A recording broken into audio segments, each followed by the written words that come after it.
బ్రహ్మ, Vishnu, మహేశ్వర్ల NTR Prajasakti national party అధ్యక్షుడిని మేడపాటి తాతారెడ్డిని మాట్లాడుతున్నాను.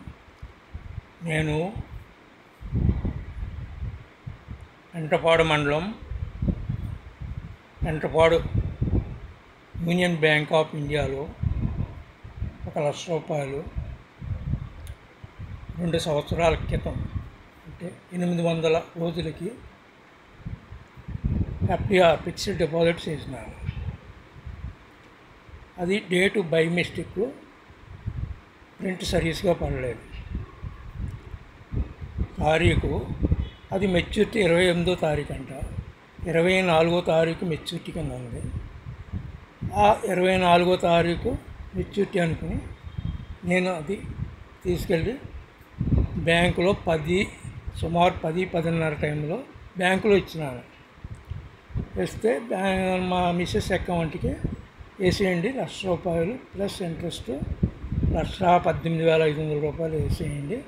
1,18,000 రూపాయలకి మా మిస్సెస్ అకౌంట్కి నేను చెక్ రాసిస్తున్నాను అంటే, వాళ్ళు తర్వాత చేస్తామండి అకౌంట్కే కదా అని అన్నారు అందులో మేడం గారు. తర్వాత సాయంత్రం 7-8 ఆ టైంలో చేశారు. 5,063 రూపాయలు అది 28వ తారీఖు అంట. బై మిస్టేక్ వాళ్ళు కూడా మెచ్యూరిటీ అయిపోయింది అనుకుని చేశారు. అది 28వ తారీఖు అంట. అది 28వ తారీఖు మెచ్యూరిటీ అయ్యింది అనుకుని చేసి 5,063 రూపాయలు కట్ అయింది. మరి రోజున నేను బ్యాంక్కి వెళ్ళాను. వెళితే 4 రోజుల ముందు మీరు తీసుకున్నారు కాబట్టి 5,063 రూపాయలు కట్ అయింది, అది బ్యాంక్ రూల్స్ ప్రకారమే జరిగింది అని మేనేజర్ గారు చెప్పారు. అప్పుడు మేనేజర్ గారితో అన్నాను, నేను కంప్యూటర్ బై మిస్టేక్ ఏమో 4 రోజులకి 1,00,000 రూపాయలు డిపాజిట్ మీద 5,063 రూపాయలు కట్ అవటం అనేది చాలా రాంగ్ స్టెప్ అది అంటే, మేనేజర్ గారు కంప్లైంట్ రాసామండి నేను పైకి పంపిస్తామన్నారు. మా కంప్యూటర్ మిస్టేక్ జరిగిందేమో 5,063 రూపాయలు, అది డేటు డిఫరెన్స్ వల్ల మెచ్యూరిటీ అయిపోయింది అనుకుని ఇవ్వడం జరిగింది. అందులో స్టాఫ్ మేడం గారు కూడా మెచ్యూరిటీ అయిపోయింది అనుకుని ఆవిడ చేసింది. 5,063 రూపాయలు నాకు నష్టం వచ్చింది కాబట్టి 5,063 రూపాయలు 4 రోజుల ముందు ఎంత కట్ అవ్వటం చాలా ఇబ్బందికరం కాబట్టి నాకు ఇప్పించవలసింది కానీ మేనేజర్ గారికి కంప్లైంట్ రాసి ఇచ్చారు. మేనేజర్ గారు ఆ కంప్లైంట్ని పైకి పంపించి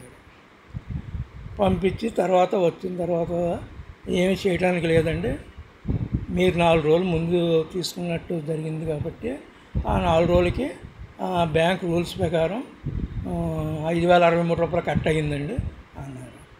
అలా కాదండి, ఇప్పించండి, ఇది నేను ఒక సీనియర్ సిటిజన్ని, నాకు ఎటువంటి ఆదాయం లేదు, మీకు మంచి ఆదాయం ఉంది, శాలరీ ఉంది, మంచి శాలరీ అవుతుంది, మీకు ఒక రోజు శాలరీ అండి, ఆలోచించండి. నేను రిజర్వ్ బ్యాంక్ కంప్లైంట్ ఇచ్చాను అనుకోండి, రేపు పొద్దున మీరు ఇబ్బంది పడతారు అని చెప్పాను.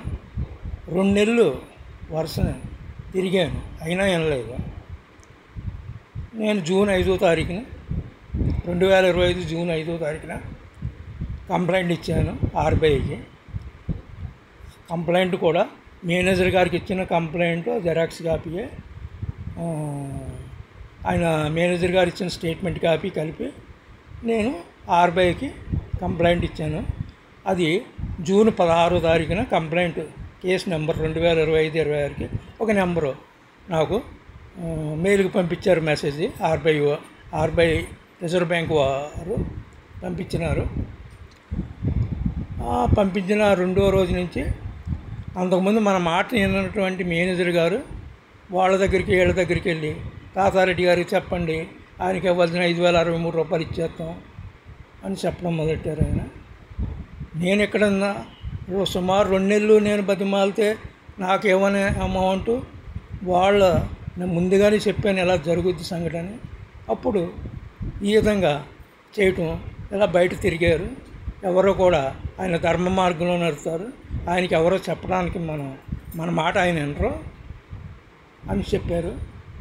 మా బ్రదర్ మాట వింటానన్న తోటి మా తమ్ముడైన పెంటపాడు గ్రామానికి వైట్ ప్రెసిడెంట్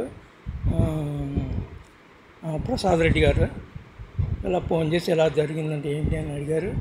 అడిగితేనే చెప్పాను. చెప్తే సర్లే ఒకసారి కిందకి వస్తే బ్యాంక్ మేనేజర్ని కూడా పిలిపిస్తాను అన్నారు. కంపల్సరీ వస్తాను, నేను చెప్తాను అన్నాను. వెళ్ళాను. మేనేజర్ గారు వచ్చారు. ఆయన జరిగినట్టు చెప్పమన్నాను. ఆయన చెప్పారు, రెడ్డి గారిది ఏమీ తప్పులేదు, తప్పంతా మాదే అని ఒప్పుకున్నారు. ఒప్పుకున్నప్పుడు నేను ఒకటే మాట చెప్పాను, ఏమండి రిజర్వ్ బ్యాంక్ కంప్లైంట్ ఇచ్చాం, నేను ఫస్ట్లో మీరు ఇబ్బంది పడతారని చెప్పాను, మీరు వినలేదు, కంప్లైంట్ ఇచ్చాం. ఇప్పుడు 4 రోజులకి 5,063 రూపాయలు కట్టేశారంటే దేశవ్యాప్తంగా మీకు ప్రతి స్టేట్లోని బ్రాంచెస్ ఉన్నాయా అని అడిగాను. ఉన్నాయని చెప్పారు మేనేజర్ గారు. ఉన్నప్పుడు దేశవ్యాప్తంగా మా పార్టీ జనం 140 కోట్ల జనంలో మా పార్టీ పర్సంటేజ్ ఉన్నారు, మా జనం పర్సంటేజ్ ఉన్నారు. మా జనమేనే కాదు, ప్రజలందరూ సమానమే, మా పార్టీ అని కాదు, ఏ పార్టీ అయినా సమానమే.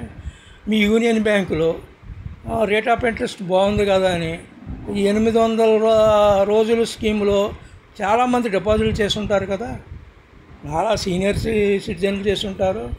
డబ్బులు ఏదో అవసరానికి పెళ్ళిళ్ళకో లేకపోతే ఇంటి స్థలం కొనుక్కుందామనో ఆపదలో కాపాడద్దని బయటికి ఎత్తే తిరిగి రావట్లేదనో బ్యాంకు ఇంట్రెస్ట్ తక్కువైనా చేసిన వాళ్ళు ఎంతోమంది ఉంటారు. మరి వాళ్ళందరూ నాలాగా బై మిస్టేక్ కాకుండా ఒక 4 రోజులు 5 రోజుల ముందు అమౌంట్ అవసరమై తీసుకుంటే ఓ రూల్ ప్రకారం 1% మామూలుగా లోన్ తీసుకుంటే ఎక్సెస్ తీసుకుంటారు. మీరు 1% కాకుండా ఓ 2.5 4 రోజులు వారం రోజులు ముందు తీసుకున్నప్పుడు ఎక్సెస్ ఛార్జ్ మీరు కట్ అయినా పర్లేదు. అంతేగాని కాబోలు వడ్డీలాగా 100కే 25 రూపాయలు 50 రూపాయల వడ్డీ అంతా మీరు కట్ చేసుకుంటే ఒక బ్యాంక్ అయ్యుండి, బ్యాంక్ అంటే ఏంటి, ప్రజల డబ్బు మీ అకౌంట్స్లో సేవింగ్ అకౌంట్లో గట్ట సెక్యూరిటీ కోసం దాచుకుంటారు.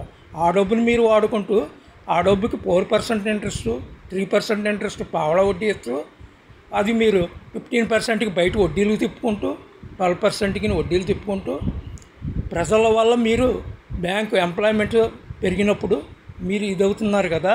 అటువంటి ఇదయ్యేటప్పుడు మీరు ప్రజల్ని ఇబ్బంది పెట్టకూడదు కదా. అలాగా దేశవ్యాప్తంగా ఎంతమంది ఇబ్బంది పడ్డారో ఎంతమందిని మీరు ఇబ్బంది చేశారన్నది మాకు తెలియదు, పర్సంటేజీ తెలియదు. కాబట్టి మేము రిజర్వ్ బ్యాంక్ కంప్లైంట్ ఇచ్చాం కాబట్టి ఇప్పుడు సమస్య 5,063 రూపాయలు కాదు. దేశవ్యాప్తంగా ఎంతమంది ప్రజలు డిపాజిట్ చేసి నష్టపోయారో వాళ్ళందరికీ ఇప్పుడు ఆర్బీఐ దృష్టికి పెట్టాం. ఆర్బీఐ దృష్టిలో వాళ్ళు పర్ఫెక్ట్ ఎంక్వైరీ చేయాలి. రిజర్వ్ బ్యాంకుల మీద అధికారం ఉంటుంది, ఫుల్ అధికారం ఉంటుంది, వాళ్ళు చేయాలి. ఇప్పుడు మీ తప్పుకి ప్రజలందరికీ కూడా అలా నష్టపోయిన వాళ్ళందరికీ ఇప్పించడం చేయాలి. మీరు చేసిన తప్పుకి మీ రిజర్వ్ బ్యాంకు మీ రూల్స్ రిజర్వ్ బ్యాంకు ప్రకారం చేసుంటే అది రిజర్వ్ బ్యాంకు తప్పు అవుతుంది. రిజర్వ్ బ్యాంక్ రూల్స్ని ముసుగులో పెట్టి స్కామ్ కింద మీరు చేసుంటే అది మీ తప్పు అవుతుంది. కాబట్టి రిజర్వ్ బ్యాంకు మీకు తగిన పనిష్మెంటు ఒక పెద్ద అమౌంట్ మీ దగ్గర వసూలు చేయడం జరుగుద్ది. వసూలు చేసినప్పుడు మిగతా బ్యాంక్స్ అందరికీ కూడా ఒక భయం ఉంటుంది. ఒక భయం ఉంటే ఎవరు తప్పు చేయరు. ఇలా తప్పు చేయటం వల్ల ప్రజలు ఎంతో ఇబ్బంది పడుతున్నారు. ఇప్పుడు నేను పడిన బాధ దేశవ్యాప్తంగా ఎవరూ పడకూడదనే ఉద్దేశంతో ఎన్టీఆర్ ప్రజాశక్తి నేషనల్ పార్టీ అధ్యక్షుడినే మీరు లెక్క చేయలేదంటే సామాన్య మానవులను మీరెక్కడ లెక్క చేస్తారు? లెక్క చేయరు. కాబట్టి దీనికి కేసు జూన్ 16 మాకు ఆర్బీఐ నెంబర్ ఇచ్చింది, మెయిల్కి పంపించింది. 2025-26 కేసు. రేపొద్దున ఆర్బీఐ కూడా రేపొద్దున ఎటువంటి పనిష్మెంట్ ఇచ్చిందో మాకు ఇన్ఫార్మ్ చేస్తుంది, చెయ్యాలి కూడా. చేసినప్పుడు ఇది పబ్లిక్లోకి వెళ్తుంది. రేపొద్దున పబ్లిక్లోకి వెళ్ళిపోయి న్యాయం జరిగినప్పుడు, ధర్మ మార్గంలో నడిచేటప్పుడు న్యాయం జరిగినప్పుడు న్యాయం ప్రకారం ప్రతి ఒక్కరు తప్పు చేసి వాళ్ళు ఎక్కడ ఉండకూడదు, ఎక్కడ స్కాములు జరగకూడదు. అది ఎవరైనా సరే, ప్రభుత్వం ఎవరైనా సరే ఆ ధర్మ మార్గం నడిచినప్పుడు అందరికీ బాగుంటుంది, ప్రజలందరికీ కూడా బాగుంటుంది, అందరూ బాగుంటారు. జై హింద్.